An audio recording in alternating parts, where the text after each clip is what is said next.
I have to admit, seeing Shepard break through the atmosphere to his death got me pretty excited. 20 minutes into it and BioWare decides to kill Earth's first Spectre. Best believe the next 35 hours are going to be a hell of a ride. Let me explain. The first Mass Effect delivered an epic story and laid the groundwork for what has become one of the most recognizable franchises ever made. Coming into Mass Effect 2, BioWare did not have to do much for the game to be as much of a success as the first game. They could have bumped up the graphical fidelity and devised another world-ending story and we would have been alright, completely satisfied. Well, they did the opposite, and thank goodness they did. First, graphics. It's like Casey Hudson took notes while watching Star Trek 2009. Deep blacks, blue neon lights, lens flare, I mean it's all here and I'm all for it. This game looks gorgeous. The art style was leaps and bounds better than the first game. For a game that came out more than 10 years ago, it holds up. The team at BioWare polished up the game in the Legendary Edition. They added updated textures, 4K 60 resolution, and it made the game feel and look modern. The darker tone matched well with the darker mood of the overall environment.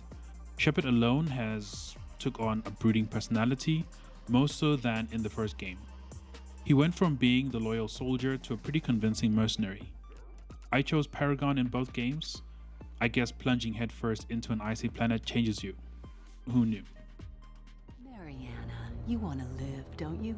Tell those people that you want to live. Please. Sequels provide developers an opportunity to improve and enhance on the original idea. It usually involves adding in layers to improve the level of immersion in the game, such as planes in the GTA series or an open world in games such as The Witcher 3. Mass Effect 2 went in the opposite direction. They removed travel from the Normandy docking platform to the main hubs. The elevator rides are gone, and you can no longer land on planets except for specific missions. The Maker was gone. I would have been very neutral about this except for what that did to mining. Mining is done in orbit. Instead of landing on the planet, you scan the planet from orbit and send probes into hotspots to collect resources. This is not fun, not even a little bit. BioWare kind of picked up on this sentiment and decided to add in this hovercraft thing. Not an improvement, to be honest, mainly let down by where you get to use the thing. Most of the maps have been created with very clear goals in mind. Yes, immersion was lost with this change, but I'm personally happy they did this. Getting from point A to point B in the first game took longer than it really needed to. It took you out of the action. BioWare created mission-specific zones which are still modeled on the design of the main hubs, but tailored to the mission at hand. You fast travel to these zones and once the mission is up, you can't go back. Again, streamline over immersion. If I could describe the story in Mass Effect 2 in one word, it would be lean. As far as role-playing games are concerned, the main campaign story is quite literally a straight line from A to B. There are maybe 3 inflection points before the final suicide mission. There are parts of the story that kind of move the campaign forward. These missions are dense with plenty of content and exposition to keep you invested until the next point. Still though, personally I do not remember Mass Effect 2 for the main campaign, not in the face of the brilliance surrounding it. The personal missions each of your teammates ask you to do, plus the side missions and DLC attached to this game, elevate the experience to ethereal status. This is why Mass Effect 2 has a critical rating of 9.4 on Metacritic. This is why Mass Effect 2 has won countless Game of the Year awards. Not for the main mission, but the other stuff. From helping Garrus on his quest for revenge to standing up for Talia during her trial on the flotilla. This is the foundation upon which this unforgettable experience was built. This is why you play Mass Effect 2. Everything else is just a cherry on top. That cherry on top is nothing to scoff at. The combat is leaps and bounds better than the first game. You have access to the same set of skills and abilities from the first game, plus more. As usual, I played as a Vanguard, which combines the use of biotics and short-range weapons, such as shotguns and SMGs. You are given the opportunity to add another weapon class to your arsenal later in the game. It may not change your playstyle, but it does add variety when it becomes somewhat stale. Apart from this, not much has changed here. Nothing to see here. Nope. Everything is exactly the same, except the big gun you carry around on your back. I managed to find 8 different power weapons, but I'm sure there are more. Introducing heavy weapons reinforces the direction combat has taken. Mass Effect 1 had some problems with combat. In Mass Effect 2, Bioware did a 180 and then some. And to be honest, it works. It really does.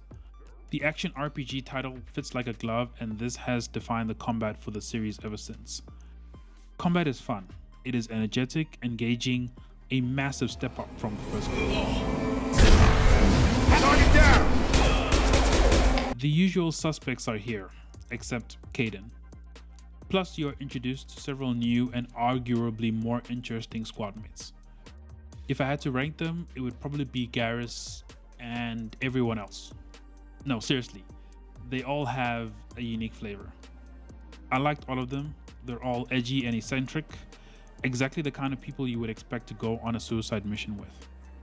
Beyond their personalities, they represent gateways into the furthest reaches of the Mass Effect universe. I mean this literally.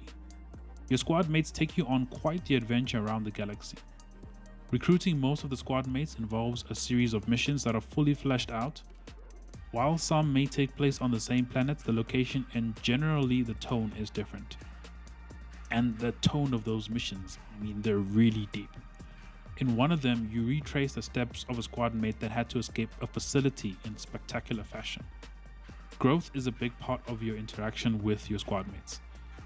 Yeah, there are RPG elements like skills and gear, but each squad mate sees a transformation of sorts from the time they land on the Normandy to the last mission before the end.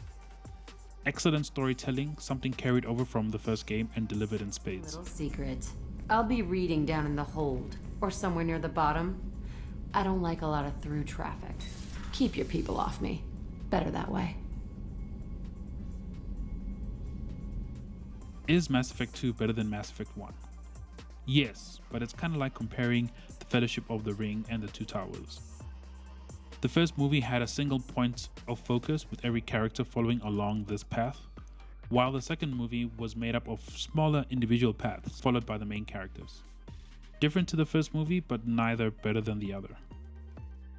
I enjoyed playing Mass Effect 2 more than Mass Effect 1, but the story and experience of the first game is the pinnacle. So far, 2 for 2 in the Legendary Edition. And that's it. That is the review. Thank you for coming and watching, I really do appreciate it. The Mass Effect 3 review will be up sooner than later, so stay tuned for that one by hitting that subscribe button. Turn on that notification so you don't miss it when it drops. If you enjoyed the video, dropping a like below really helps us a lot. Happy to discuss which Lord of the Rings movie is best in the comments below. Thanks again, and we will chat in the next one. Cheers.